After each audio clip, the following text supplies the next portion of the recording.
Roman-style orgies, bowls of cocaine. Whether or not the stories are true, one thing is for sure. When rock stars threw a party in the 70s, they indulged in more than just a few bottles of Moet. When those rock stars retire, or die, or just tire themselves out, we're going to be thankful for Stephen Davis, because he's the guy who was backstage furiously writing it all down. You know, when Zeppelin went on tour in 75, Stephen went along for the ride. Lonely, lonely, lonely, lonely, lonely time. His Zeppelin book, Hammer of the Gods, may be the best known rock and roll biography. He hung out with Bob Marley in Jamaica during the rise of reggae.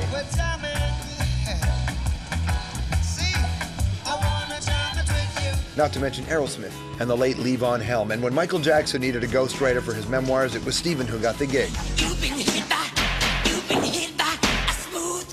Now, he started out as a music journalist in Boston, wrote for Rolling Stone, before becoming America's leading rock biographer. But today, with celebrity gossip tweeted and blogged every 2 seconds, is that whole rock star mystique a thing of the past? We'll find out how that impacts writers like Stephen, who recently took on another challenge. For the first time ever, he's written a book about the life of a woman. His new biography is called More Room in a Broken Heart, The True Adventures of Carly Simon. Probably think this song is about you. You're so vain. Stephen Davis! How are you, sir? Good to see you. Thank you. Nice to see you. Welcome. How do you describe it? You've poisoned the minds of how many kids in your life? Every new generation of ninth graders who comes in and starts reading about Led Zeppelin in my book, Hammer of the Gods, which came out about 25 years ago, I keep hearing from them that, you know, their parents saying, why have you poisoned my child's mind in the 9th grade? You know, but they read this book and they find out that Jimmy Page had a 14-year-old girlfriend. Well, which is terrible. And they go, terrible. Wow, you know, I mean, that was Led Zeppelin, you know, Yeah, so. it was terrible. But you know what's interesting? So you've written about all these, you know, rock and roll legends over the years, but this is the first time that you've really tackled writing a woman. Yeah, because, you know, all my other books have been about bands. There was Guns N' Roses and the Stones and Zeppelin and Aerosmith, and I went around the world with these guys many times, and it was a lot of testosterone over a generation, you know. And I finally thought to myself, actually, my wife said, well, why don't you, you know, you're bored, why don't you write a book about a woman? And I've known Carly Simon since, like, we were both, like, you know, 18, 19 years old, and I've followed her career, and I thought it would be a great story, all the James Taylor material and all that stuff, and so I spent about 3 years sort of with her, without her. It's an unauthorized book, I have to say, but she did help me quite a bit on it. That's what's interesting, right? An authorized biography, the artist controls the message, but gives you access. Yeah. Unauthorized, you don't get that. It's a very revealing book, unusually revealing, because I had a long personal relationship with her and her family, and she feels exposed, even a little overexposed, and therefore vulnerable. And so I regret that, but I would much more regret writing a boring book about Carly Simon. The idea of the rock star has changed so much. It's almost, and I'm not the cynic, because there's still maybe some of the best music is being made today, but that era of the great rock and roller, seems to be gone.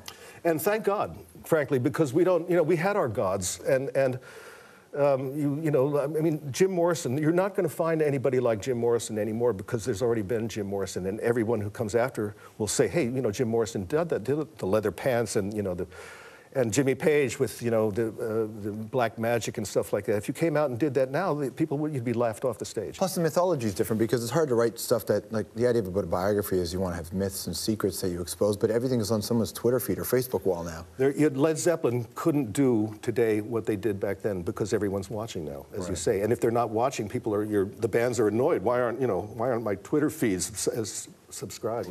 You're famous for obviously writing a lot of these books, but you've also ghostwritten, and stuff that people don't know you worked on, but you worked with Michael Jackson. I wrote his autobiography. It was called Moonwalk, and I spent about a year with Michael and his monkey. Yeah, Bubbles. And Bubbles. Wow. Yeah, and was it a monkey? Was it a chimpanzee? It was a chimpanzee, so it was an ape, yeah, okay, right? Yeah, and I'd like to point out Bubbles is still alive. He survived Michael Jackson. He's retired in Florida. That's amazing. Like so many of us would like to be. Who's he living with? Vanilla Ice? Where is he? Who's got Bubbles? He's in a home for old chimpanzees. My favorite story is that I was, when I just started working with Michael, I said, look, my daughter and my wife are here, and they would really like to meet you. And he said, well, come and have lunch. And so we went for lunch. And after lunch, I said, Mike, you know, my daughter's 7 years old. She'd really love to meet Bubbles. And so he pushes a button, and about 10 minutes later, out comes the chimp with a handler. And he's, you know, in the back. And the chimp takes one look at my daughter, who's 7 years old, and the monkey didn't have much interface with children, and so he grabs her, and he starts dragging her out of the room. And Michael goes... That's how Michael did it. Michael goes... Bubbles did it. Michael goes, hey, Bubbles, where are you going with my girlfriend? Oh, that's so awkward. And so the monkey's going this way, and I grab the other arm, and they're going this way. And there's this tug of war with my daughter as the rope between Michael Jackson and me, and this, you know.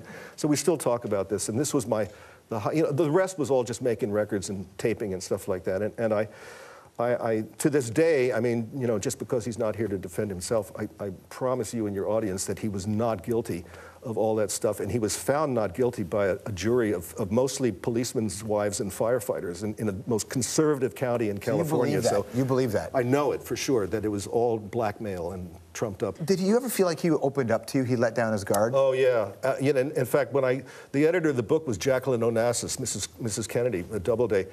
And I gave her the tapes as well as the transcripts, and I said, "Listen, here are the tapes and here are the transcripts." And I didn't transcribe some of this stuff because I knew, you know, you weren't going to publish it anyway. And she listened to the tapes and she said, "You're right. We shouldn't publish this. It's too personal." But that book, Moonwalk, is a very, very accurate account of Michael Jackson at the height of his fame, and accurate about how his father treated them. And it's a great story. What would be too personal to not be printed? Like it seems like that's what should go in a book.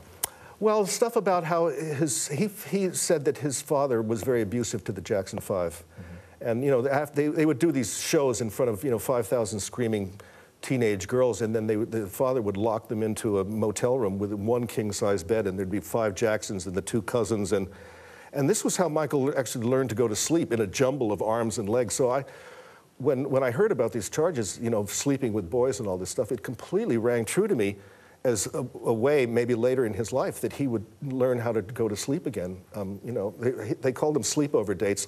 I'm not saying they didn't happen, but I'm just saying I don't never believe the and they're sexual completely stuff. Inappropriate with a bunch of young kids. Judgment call. No, there wasn't bunches of young kids. There was always 1 or 2 boys that worked with him. The boys' functions were mostly to get in the Mercedes with Michael, go to the store, and because Michael couldn't go in the store, the boys would go in and get the microphone or the milkshake or whatever. And I was around him a long time, and I got to know him pretty well, and I still don't believe it to this day. What a crazy world, though, right? An amazing world. There was always a little girl outside of the room listening to him making the tapes, being interviewed by me. And this went on for months and months, and finally I said, "Who's that girl?" He said, "Well, that's my sister, Janet." Janet just hanging around? Just hanging around, listening to her brother tell his story. If you want to learn more about Carly Simon and just so many fantastic books that Stephen has written, it's called More Room in a Broken Heart, The True Adventures of Carly. Great to see you, man. Thanks, George. Stephen Davis, everybody, right back. Thank you.